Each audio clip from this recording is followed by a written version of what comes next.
제가 봉독해 드리겠습니다. 에스겔서 7장 14절에서 22절 말씀입니다. 그들이 나팔을 불어 온갖 것을 준비하였을지라도 전쟁에 나갈 사람이 없나니 이는 내 진노가 그 모든 무리에게 이르렀음이라. 밖에는 칼이 있고 안에는 전염병과 기근이 있어서 밭에 있는 자는 칼에 죽을 것이요 성읍에 있는 자는 기근과 전염병에 망할 것이며 도망하는 자는 산 위로 피하여 다 각기 자기 죄악 때문에 골짜기의 비둘기들처럼 슬피울 것이며 모든 손은 피곤하고 모든 무릎은 물과 같이 약할 것이라. 그들이 굵은 배로 허리를 묶을 것이요 두려움이 그들을 덮을 것이요 모든 얼굴에는 수치가 있고 모든 머리는 대머리가 될 것이며 그들이 그 은을 거리에 던지며 그 금을 오물같이 여기리니 이는 여호와 내가 진노를 내리는 날에 그들의 은과 금이 능히 그들을 건지지 못하며 능히 그 심령을 족하게 하거나 그 창자를 채우지 못하고 오직 죄악의 걸림돌이 됨이로다.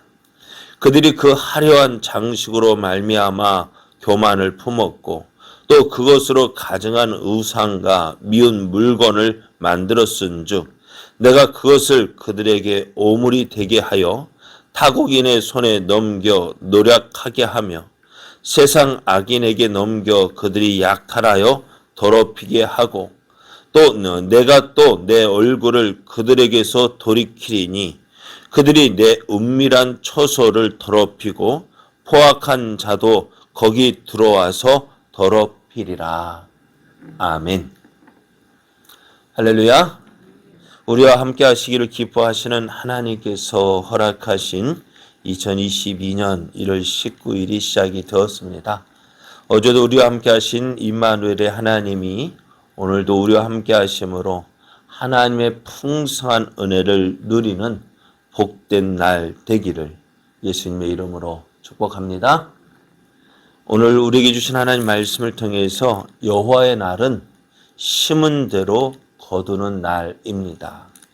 여호와의 날은 심은 대로 거두는 날입니다. 이런 제목으로 하나님 말씀을 증거하겠습니다. 이스라엘 향한 하나님의 심판은 점점 가까워 오고 있습니다.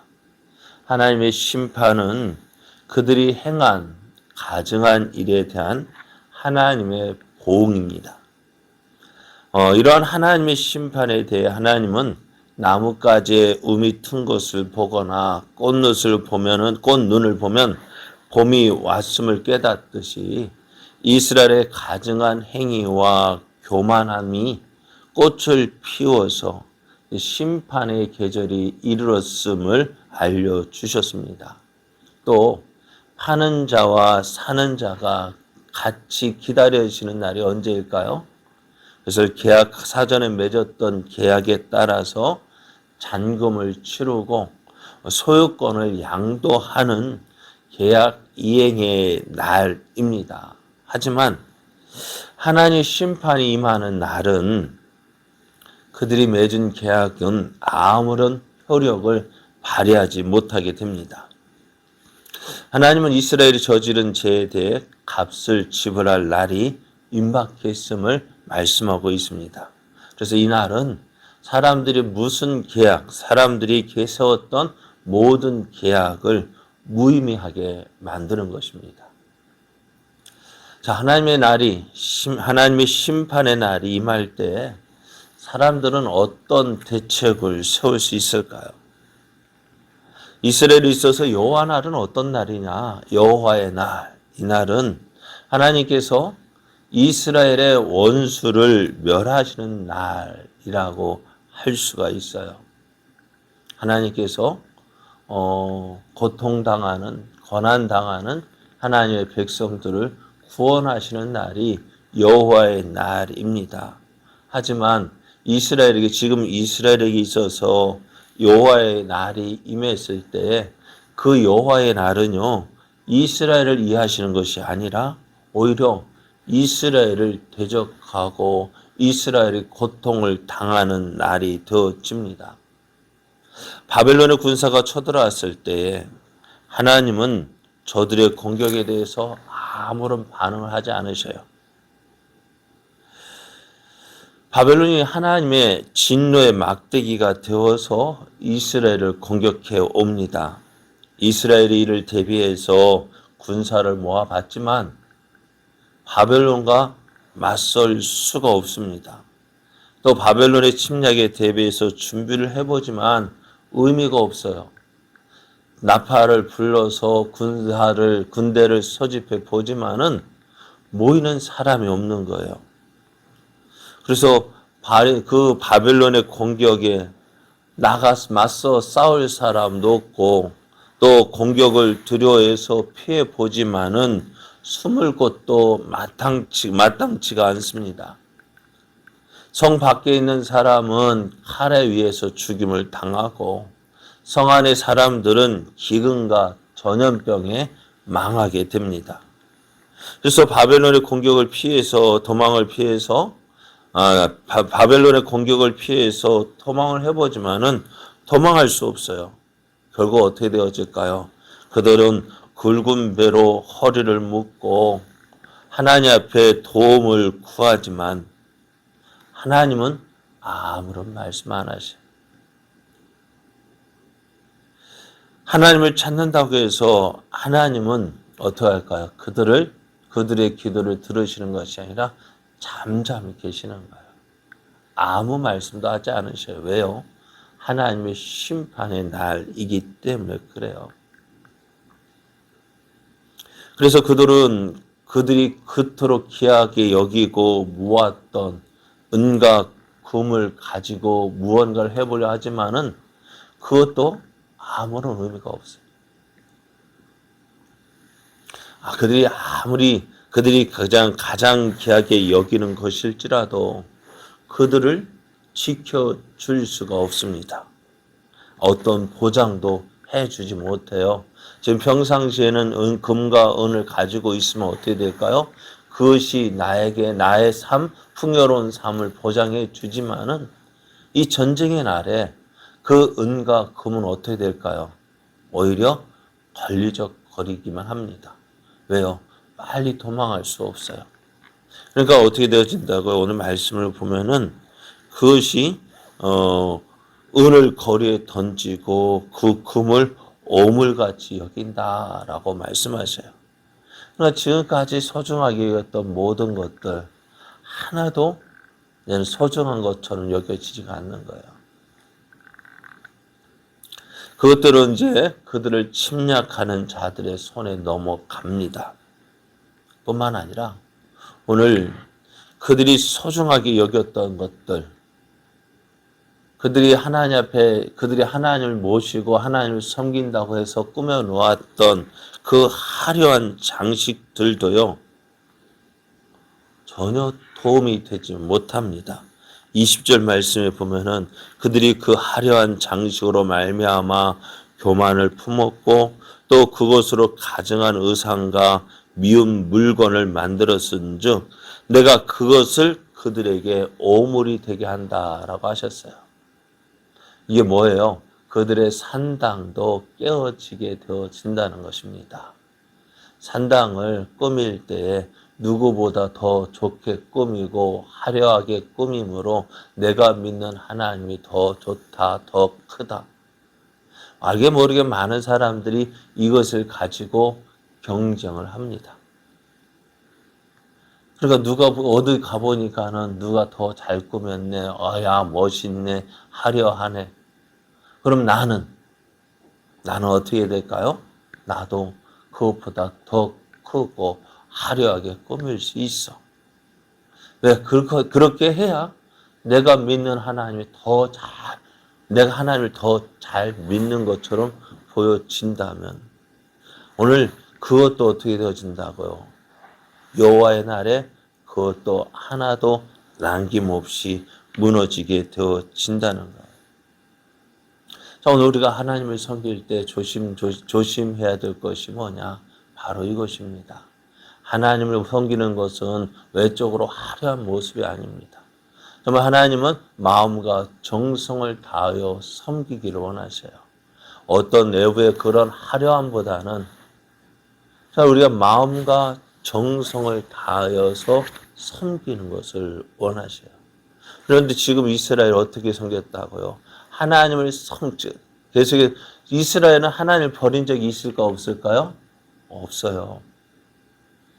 그러니까 선지자들이 하나님께로 돌아오라 해도 저들이 인정할 수 없는 거예요. 왜? 우리가 언제 하나님을 떠났는데 우리만큼 하나님을 잘 섬기는 사람이 어디 있어? 그죠? 그렇게 열심으로 섬겼는데요. 다만 문제는 뭐라고요? 그것을 하나님께서 받아주시지 않는다는 거죠. 하나님이 가증히 여기셨다는 거예요. 그래서 오늘 이스라엘이 심판받는 이유가 뭐예요? 하나님께서 그것을 인정하지 아니하시고 하나님께서 그것을 가증하게 여기시고 그래서 하나님께서 그들을 심판하신다는 거예요. 그래서 여호와의 날은요. 하나님께서 이스라엘을 위해서 싸우시는 날이어야 하는데 오늘 그 날은 어떤 날이에요? 하나님께서 이스라엘을 위해서 싸우시지 아니하시고 오히려 이스라엘을 심판하시고 그들의 행위를 따라서 그들의 가증한 행위를 따라서 보응하시는 날입니다. 하나님께서 이렇게 이스라엘을 심판하시는 이유가 뭘까요? 저들이 하나님 앞에서 가증한 일을 행하였기 때문입니다. 이러한 이스라엘 모습 앞에 하나님은요, 하나님 이스라엘을 통해서 하나님 영광을 나타내기를 원하셨던 그 하나님은 이제 이스라엘에게서 그 스스로 그 영광을 거두십니다. 이스라엘의 자랑이 뭐였어요? 예루살렘 성전이었잖아요. 그 성전까지도 하나님은 어떻게 포기하셔요? 그 영광을 거두시고 그 하나님 앞에 제사 드렸던 성전까지도 이방인들의 손에 무너지게 하시고 오늘 말씀을 보면은 22절 말씀을 보면은 내가 또 내 얼굴을 그들에게서 돌이키리니 그들이 내 은밀한 초소를 더럽히고 포악한 자도 거기 들어와서 더럽히리라 했어요. 하나님과 이스라엘 백성이 만나는 장소 성전도 무너지고 성소와 지성소도 깨어지고 성전 안에 있는 모든 것들이 어떻게 다 바벨론으로 실려 가게 되어졌다는 거예요. 그리고 오늘 하나님의 영광이 어떻게 돼요? 이스라엘 가운데서 나타날 수 있을까 없을까요? 없어요. 오늘 이것을 예전에 이스라엘 백성에게 이런 모습을 보여주셨던 적이 있습니다. 그것을 이가봇이라고 합니다. 하나님의 영광이 떠났다. 하나님의 언약궤를 블레셋에게 빼앗기고 그 하나님의 언약궤가 다곤 신전에 전리품으로 놓여졌습니다.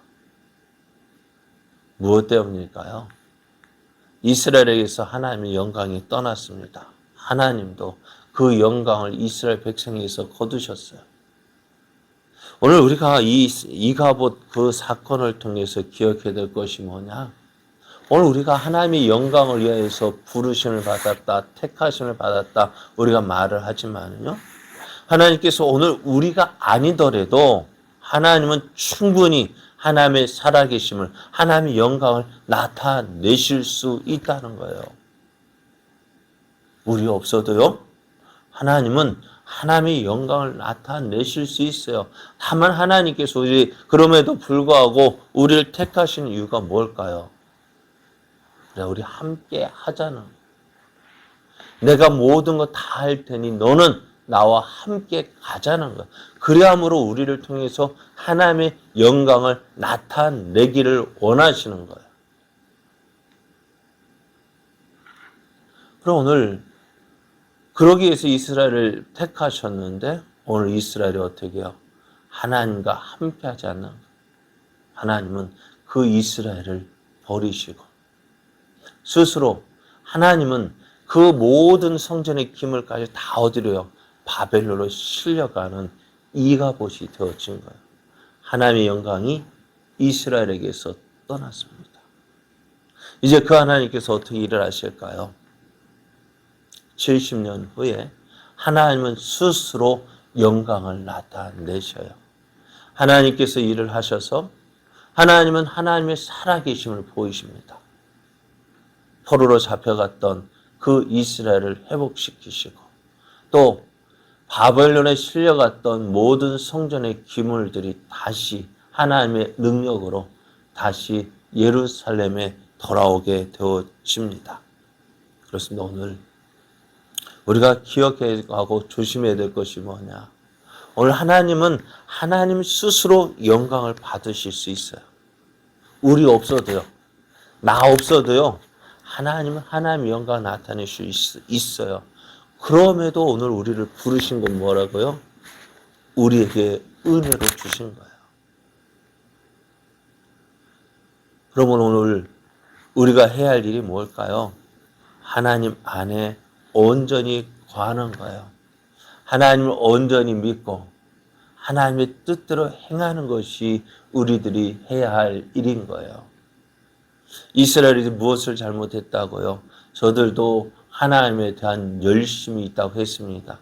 앞에서 말씀드린 것처럼 그들이 화려한 장식으로 많은 것들을 꾸민 이유가 뭐예요? 하나님에 대한 열심이요. 하나님에 대한 사랑이에요. 하나님에 대한 헌신이에요. 그런데 문제가 뭐라고요?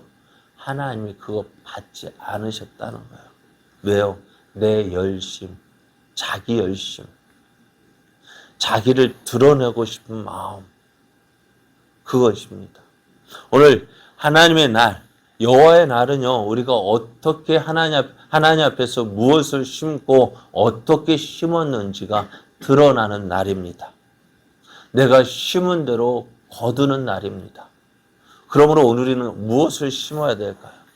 오늘 예수님께서 마태복음 25장에 보면은 마지막 날에 모든 오셔서 양과 염소를 구별하는 것처럼 모든 것을 구별하시고 심판하신다 하셨어요. 그거예요. 그날에 무엇으로 하는 양과 염소를 구별하실까요? 그들이 행한 대로요. 그들이 하나님 앞에서 무엇을 심었든지 그대로 드러나게 되어진다는 것입니다. 그러므로 우리는 하나님 앞에서 올바른 것을 심어야 합니다. 하나님 앞에서 하나님이 기뻐하시는 것을 심어야 됩니다. 나를 향한 하나님의 뜻이 무엇인지 알고 그 뜻을 이루어 가는데 어떻게 해요? 내 열심이 아니라 하나님 기뻐하시는 뜻대로요. 하나님이 원하시는 뜻대로 행하는 것이 우리가 해야 할 일인 것입니다. 그러므로 오늘 우리는요, 어디 안에 거해야 됩니까? 하나님의 은혜 안에 거해야 돼요. 또 하나님 말씀 안에 거해야 합니다. 아무리 기차가 힘이 많고 힘이 좋다 할지라도 어디에 있을 때, 네? 철길 위에, 철로 위에 놓여 있을 때 힘을 발휘할 수 있어요. 오늘 우리가 아무리 능력이 있다 할지라도요, 하나님 안에 거하지 아니하면은 아무 소용없는 거예요. 그러므로 오늘 우리가 주님 앞에서 말씀 안에 온전히 거하고 하나님 기뻐하시는 뜻대로 행하여서 주님 오실 그날 부끄러움 당하지 아니하고 정말 주님 앞에 온전히 그 날을 기뻐하는 그 날이 되어지기를 원합니다. 아멘. 주 예수여 어서 오시옵소서. 주님 오실 그 날을 우리가 기다리며 그 날이 부끄러움을 당하는 날이 아니라 하나님을 기뻐하며 영광을 나타내는 복된 날, 또 그러한 날이 되어지도록 이제 우리도 어떻게 해요? 하나님 기뻐하시는 삶을 살아가며 오늘도 나와 함께 하신 하나님을 의지하며 주의 뜻 안에서 행함으로 그 날을 맞이할 수 있도록 준비하는 저와 여러분 되어지기를 예수님의 이름으로 축복합니다.